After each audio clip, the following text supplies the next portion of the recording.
सामाजिक व्यवस्था, सांस्कृतिक व्यवस्था, शैक्षणिक व्यवस्था और पारिवारिक व्यवस्था को खत्म कर दो, वो देश अपने आप खत्म हो जाएगा। अब यही षड्यंत्र चल रहा है। कैसे चल रहा है? 3 स्टेज पे काम होता है।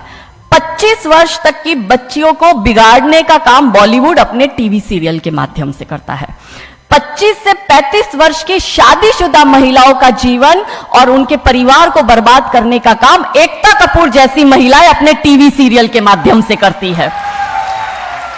और जो नौकरी करती हुई बहन बेटियां महिलाएं हैं, जो कि वर्किंग विमेन हैं, उनका दिमाग खराब करने का काम ये ओटीटी प्लेटफॉर्म्स अपने वेब सीरीज के माध्यम से करता है। कैसे करता है, मैं संक्षिप्त में एक एक उदाहरण देकर आपके समक्ष रखूंगी। और बहुत जरूरी है कि जब हम तो एक साधारण व्यक्ति है, हम संसारिक जीवन में रहते हैं, लेकिन यहां पर जो उपस्थित हमारे संतगण है, महंतगण है, इनके बहुत बड़ा फॉलोअर्स ग्रुप रहता है, बहुत से लोग आते हैं, बहुत सी महिलाएं आती है। ये बात वहां तक पहुंचे क्योंकि वो यहां पर उपस्थित नहीं है, पर हमें पता है कि वीडियो के माध्यम से हमारे संत श्री, हमारे महंत श्री हमारी ये वाणी जो है उन तक पहुंचाएंगे कि कैसे करते हैं। ये एक फिल्म बनाते हैं, 25 वर्ष की तक की बच्चियों को कैसे बिगाड़ना है। हिंदुओं के परिवारों को बिगाड़ने के, तोड़ने के षड्यंत्र चल रहा है। और सिर्फ एक हिंदू को नहीं खराब करना है, उसके पूरे के पूरे कुटुंब को बर्बाद कर देना है। तो एक भारत की महिला 2 परिवार को जोड़ती है, मायका पक्ष और ससुराल पक्ष। और हम कहते हैं कि भारत की परिवार व्यवस्था जो है वो मानवता की सबसे बड़ी देन है। तो इसी व्यवस्था को खत्म कर दो। कैसे कर दो? तो ये एक फिल्म बनाते हैं, अतरंगी रे। हमारी क्योंकि दीदी भी यहाँ उपस्थित है जो कि सेंसर बोर्ड में सदस्य है, तो हम इतना उनसे विनती करेंगे कि हमारी ये बात भी उन तक पहुंचाए। सिस्टमैटिकली ये फिल्मों में लड़की दिखाएंगे हिंदू की, लड़का दिखाएंगे मियां भाई का, और उसमें भी दिखाएंगे कि वो लड़का चाहे अनपढ़ हो, चाहे गवार हो, चाहे आतंकवादी हो, चाहे पंचर छाप हो, और वो हिंदू की लड़की चाहे कितनी पढ़ी लिखी हो, लेकिन उसका परिवार जो है वो रूढ़िवादी है, वो रिग्रेसिव है, और उसके सामने यदि वो घोड़ा भी चला रहा है, खच्चर टट्टू भी चला रहा है, तो वो बड़ा प्रोग्रेसिव है, वो बड़ा संस्कारी है। कैसे करते हैं? ये एक फिल्म बनाते हैं, अतरंगी रे। अतरंगी रे फिल्म में, जो कि आज की युवा बच्चियों का लेटेस्ट क्रश है, सारा अली खान हीरोइन लेते हैं। हमारी युवा बच्ची इसको फॉलो करती है।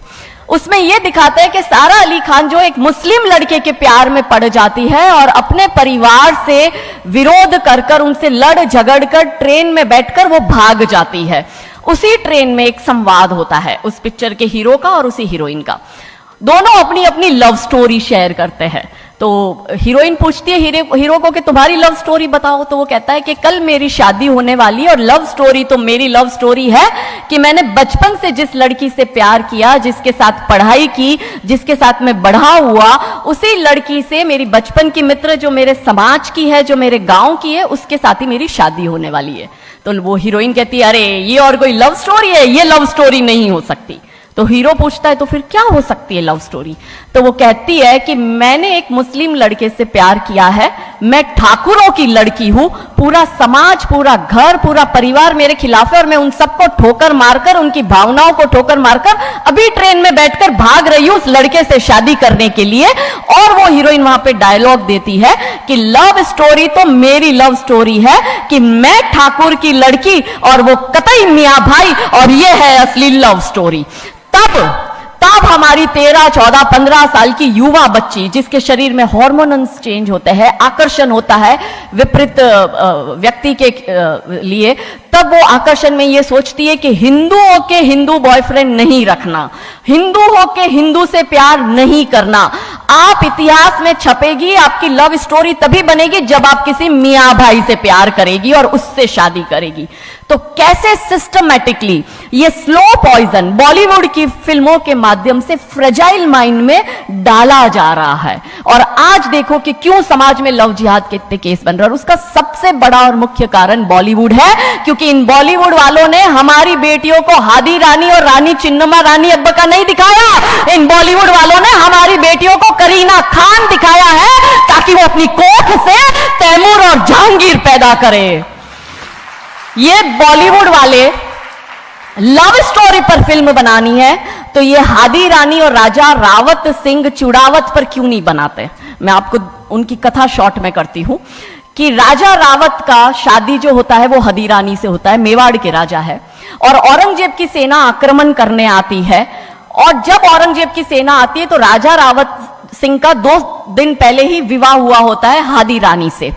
तो राजा जी की इच्छा नहीं होती कि मैं युद्ध लड़ने जाऊं, तो हादी रानी बड़े क्रोधित होते, वो कहते तुम मेरी चिंता छोड़ो, तुम अभी इस मातृभूमि की रक्षा के लिए, इस धर्म की रक्षा के लिए आप युद्ध भूमि में जाओ और आप मेरी चिंता मत करना, यदि आप बलिदान भी हो जाओगे तो मैं प्राउडली अपने आप को आपकी विधवा कहूंगी। तब राजा रावत युद्ध लड़ने जाते हैं। युद्ध भूमि में राजा रावत जी को हादी रानी की बहुत याद आती है, क्योंकि नई नई शादी हुई होती है, तो नई बियाई दुल्हन को छोड़ के आए होते हैं, तो बहुत याद करते हैं। तो वो अपने दूत को कहते हैं अभी सेना आने में समय होता है और युद्ध में भी समय होता है, तो वो कहते हैं अपने दूत को कि जा तू रानी सा के पास जा महल में और उनसे कहे कि राजा जी को आपकी बहुत याद आ रही है, आप अपनी कोई एक निशानी उनके लिए भेजो। दूत भी बड़ा टेंशन में आ गया कि ये युद्ध भूमि में बैठे और इनको हादी रानी की याद आ रही है, ये युद्ध लड़ेंगे कैसे और जीतेंगे कैसे। पर वो दूत डरते डरते पहुंचा रानी सा के पास और रानी सा को कहता है कि राजा रावत जी ने आपकी एक निशानी मंगाई है, उनको आपकी बहुत याद आ रही है। तो रानी सा बहुत क्रोधित हो जाते कि ये मेरा पति कैसा, ये युद्ध लड़ेगा कैसे, औरंगजेब की इतनी बड़ी विशाल सेना है, यदि जहां युद्ध भूमि में बैठकर उसको रणनीति बनानी है वहां वो मेरी निशानी मंगवा रहा है। तब हमारी हादी रानी क्रोधित होती है, हाथ में तलवार लेती है, अपनी गर्दन काटती है, थाल में सजा के दूत को देती है और कहती है जा तेरे राजा को जाके दे देना मेरी निशानी। तब वो दूत युद्ध भूमि में जाता है, राजा जी को हादी रानी की निशानी यानी कि उनका कटा हुआ मुख देता है। राजा जी बड़े दुखी हो जाते हैं, उनको लगता है उनसे बहुत बड़ी गलती हो गई। राजा जी रानी की अंतिम इच्छा समझ जाते हैं, रानी जी के लंबे बाल होते हैं, उन बाल की वो माला बनाते हैं, उनके मुख की माला बनाते, वो युद्ध लड़ते हैं, औरंगजेब से युद्ध जीतते हैं और जीतने के बाद राजा रावत वहीं युद्ध भूमि में अपना बलिदान देते, अपनी गर्दन काटकर वहीं अपने जीवन का त्याग करते हैं। यह है लव स्टोरी। पर बॉलीवुड इस पर फिल्म नहीं बनाएगी कि इतिहास चुराए नहीं है, हमने इतिहास बनाए हैं और लाखों शीश कटे हैं रण में, तब जाके हिंदू कहलाए हैं। ये महान गौरवशाली इतिहास हमारा, पर बॉलीवुड इसका इतिहास हमारे समक्ष आने नहीं देता। अब रहा 25 से 35 वर्ष की महिला, कैसे बिगाड़ती है एकता कपूर। वही sari, typical dress, typical getup, पीछे उसकी सीरियल में एकता कपूर की सीरियल में पीछे बहुत बड़ी अंबे मां की मूर्ति दिखाएंगे कैसे हिंदू महिला को, क्योंकि परिवार खत्म करना है हिंदुओं का। तो वो एक से प्यार करेगी, शादी दूसरे से करेगी, जीवन में तीसरा पुरुष आएगा, फिर दूसरा मर जाएगा, फिर उसको चौथा पसंद आने लगेगा, फिर जो मर गया वो जिंदा हो जाएगा, फिर कंफ्यूज हो जाएगी किसके साथ जाऊं, दूसरे के साथ कि चौथे के साथ। क्या हमारी भारतीय महिलाएं, क्या हमारी हिंदू महिलाएं, सबसे बड़ा प्रश्न यह है कि क्या हम 4-4 पुरुषों के साथ अफेयर करते हैं? क्या ये हमारा सम्मान है? और अगर यदि हम सब एक होकर इसके लिए नहीं बोलेंगे तो ये आवाज नहीं उठेगी। और दुख की बात यह है कि ऐसी एकता कपूर जैसी महिलाएं जो घर तोड़ने का काम कर रही है, इनको पद्मश्री अवार्ड मिल जाता है। कैसे मिलता है? भारत सरकार से इस भूमि पर खड़े होकर मैं निवेदन करती हूं कि आप ऐसी महिलाओं के पद्मश्री वापस लो, क्योंकि ये महिलाएं हिंदू परिवारों के मकान, घर तोड़ने का काम कर रही है। और तीसरा और अंतिम, नौकरी करने वाली बहनों का दिमाग कैसे खराब करना है। तो ओटीटी प्लेटफॉर्म के माध्यम से ये दिखाएंगे कि यदि आप नौकरी कर रही है तो आपके सास ससुर आपके पैर की जूती, आपका पति आपके पैर की जूती। बच्चा पैदा करने के लिए आपको किसी से शादी करने की जरूरत नहीं है, आपको ससुराल व्यवस्था में रहने की जरूरत नहीं है, और आप है फेमिनिस्ट। और स्त्रीवाद का झंडा दिखाकर हमारी बहन बेटियों को एक हाथ में शराब का ग्लास, दूसरे हाथ से सिगरेट फूको, अंग्रेजी में गालियां बको और आप अपने आप को फेमिनिस्ट कहो। क्या यह फेमिनिज्म है भारत की धरती का? ये कभी नहीं हो सकता। रानी चिन्नमा, रानी अब्ब का फेमिनिज्म का उदाहरण है, और दूर जाने की जरूरत नहीं है। हमारी परम पूजनीय दीदी मां साध्वी ऋतंबरा दीदी मां फेमिनिज्म का सबसे बड़ा उदाहरण हमारे समक्ष है। रानी नायका देवी, रानी लक्ष्मीबाई हमारे लिए फेमिनिज्म का सबसे बड़ा उदाहरण है। तो यहां उपस्थित सभी महानुभावों से हम यही विनती करते हैं कि फिल्म के माध्यम से ड्रग्स, अश्लीलता और गाली गलौच ये दिखाने के सिवाय कुछ नहीं होता।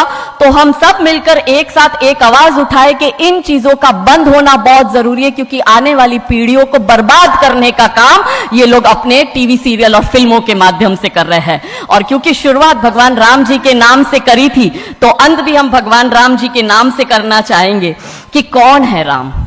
राम जो है चेतना है, बिंदु है, बिंदु जिससे प्रस्फुटित है तेज, तेज जो कि इस समस्त सृष्टि की रचना की कल्पना का हेतु है, अनाम है, अनाम जो है पंक्ति में प्रथम, प्रथम है धर्म धैर्य का